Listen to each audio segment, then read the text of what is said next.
We've all heard it, how 80% of the ocean remains unexplored, that we know more about the surface of Mars than we do about our own seafloor. But here's a question no one really asks. Do we even understand what's on land with us? Because scattered across this planet are objects that shouldn't exist. Devices built thousands of years before their time. Stones carved with impossible precision. Messages written in languages no one can read. These are 6 ancient discoveries that defy modern science. And no, this isn't fiction. Everything you're about to hear is real. In the remote Bayankara Ula Mountains near the Tibetan border, there are caves that no one visits. The terrain is brutal, the altitude punishing. In 1938, a Chinese archaeologist named Chi Pu Te led an expedition through these caves and found something buried in the dust. Stone discs, hundreds of them. Each disc was about 9 inches wide with a perfectly circular hole in the center. Grooves spiraled outward from the hole, carved into the granite with meticulous care. At first, they looked like decorative objects, ancient records of some kind. But when researchers examined the grooves more closely, they realized something strange. The spirals were covered in tiny hieroglyphs, so small you could barely see them with the naked eye. The symbols didn't match any known script. They didn't match anything. But here's what makes it different. The grooves aren't random decoration. They're writing, carved with such precision that whoever made them had to work at a microscopic level, shaping hard granite into symbols so small they're almost invisible. And they did it in caves so remote, so hidden, that the world forgot they were there. Some researchers claimed the discs were dated to around 12,000 years old, though others dispute the tests. A few controversial reports suggested the symbols told impossible stories, but no translation has ever been confirmed. Who carved them? What language are they written in? And how do you carve microscopic text into solid stone without tools that can see what you're doing? The discs are real, documented, photographed, but the symbols stay silent.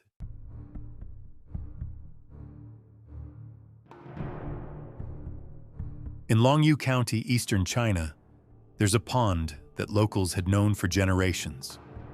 No one thought much of it, just water sitting still in the ground. In 1992, a villager decided to pump it dry. As the water drained, something impossible emerged. The pond wasn't natural. It was the entrance to a massive underground chamber, carved entirely by hand. And it wasn't alone. Over the following months, more caverns were discovered nearby. In total, 24 enormous caves, all hidden beneath the earth. Each cave is a feat of engineering that defies easy explanation. The walls are smooth, carved with uniform precision. Pillars rise from the floor to support ceilings that span thousands of square feet. Some chambers are large enough to hold entire buildings. Every surface, every angle, shows evidence of deliberate design. The part that doesn't fit is this: no one knows who built them. There are no historical records. No ancient texts mention these caves. No tools were found inside. No inscriptions, no clues. The local population had no memory of their existence. It's as if an entire civilization carved these chambers, then erased itself from history. Some experts suggest the caves were tombs or storage spaces, but that doesn't explain the precision or the scale. Where did the excavated rock go? How did ancient builders achieve such symmetry? And why carve something this massive in total silence, leaving no trace of who you were? No record, no name, just stone. If that sounds impossible, the next one is worse. High in the Andes Mountains of Peru, just outside Cusco, stands a wall that defies every rule of construction.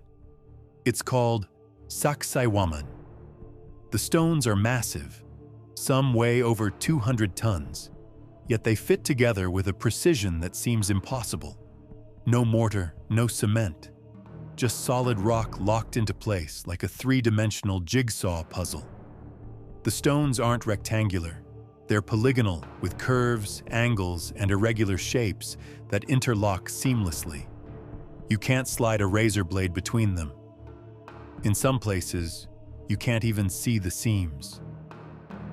This was built by the Inca civilization, a society that had no iron tools, no wheels, and no written language. According to what we know, they were a Bronze Age culture, working with stone hammers and copper chisels. What people miss is this: even if you explain the cutting, you can't explain the transport. These stones weigh more than commercial airplanes. They were carved in quarries miles away, then moved across mountainous terrain and positioned with millimeter accuracy. Modern engineers struggle to replicate this level of precision without cranes, lasers, and computer models. The Inca had none of that. Some say they used patience and manpower, but the logistics remain unclear. How did they move stones that heavy? How did they fit them together so perfectly? And why build something so precise that it survives earthquakes that destroy everything around it? The wall outlived the civilization that built it. In 1936, archaeologists were excavating near Baghdad when they uncovered a collection of clay jars dating back roughly 2,000 years to the Parthian Empire. At first, they seemed ordinary, ancient pottery, the kind found across Mesopotamia. But inside one of the jars was something unusual: a copper cylinder sealed with asphalt surrounding an iron rod. The design was deliberate, carefully assembled, and strangely familiar. When researchers examined the object more closely, they realized what it resembled: a galvanic cell. In other words, a battery. And then you notice something else. If you fill this object with an acidic liquid, like vinegar or wine, it generates electricity. Not much, maybe a volt or two, but enough. Enough to prove that ancient people understood electrochemical reactions centuries before Alessandro Volta invented the modern battery in 1800. Some researchers suggest it was used for electroplating, coating objects with gold or silver. Others argue it was a storage vessel, and the electrical charge was accidental. But the design is too precise. The materials, the construction, the way the components fit together. Modern replicas work when assembled the same way. Was it intentional? And if ancient people had batteries, where are the rest of them? Only one was ever found.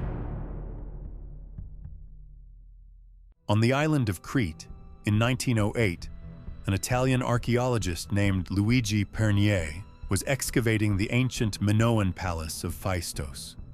He uncovered a small clay disc, roughly 6 inches in diameter. It was covered on both sides with symbols stamped into the surface in a spiral pattern. At first glance, it seemed like just another artifact, but as Pernier studied it, he realized something extraordinary. The symbols weren't carved by hand. They were pressed into the wet clay using individual stamps.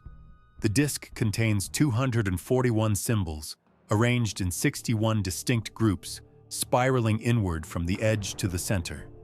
The images are clear: human figures, animals, tools, plants, geometric shapes. Some look like everyday objects. Others are strange, abstract, almost alien. But here's what makes it impossible. The symbols were made with movable type, thousands of years before the printing press was invented.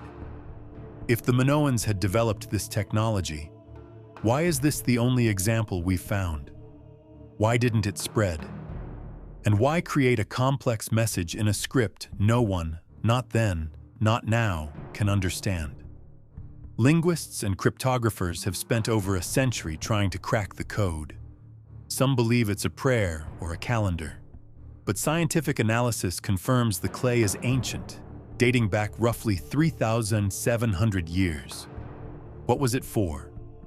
Who was meant to read it? And why stamp symbols into clay when no one can decode them? The disc spins through history unread.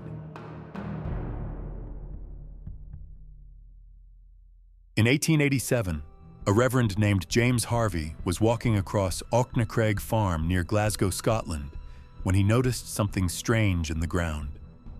A massive stone slab buried beneath layers of soil and peat. When the dirt was cleared away, intricate carvings were revealed across its surface. Spirals, circles, cup marks, grooves, all carved with precision into the rock. The stone was enormous, roughly 42 feet long and 26 feet wide. The patterns were symmetrical, deliberate, and deeply strange. Scientists determined the stone was around 5,000 years old, dating back to the Neolithic period.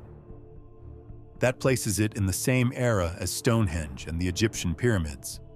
But unlike those monuments, the Cochno Stone isn't monumental in scale. It's flat, low to the ground, covered in abstract designs that seem to serve no obvious purpose. The part that doesn't fit is this. Some researchers claim the carvings resemble star maps. The spirals could represent celestial movements. The cup marks might correspond to stars or planets.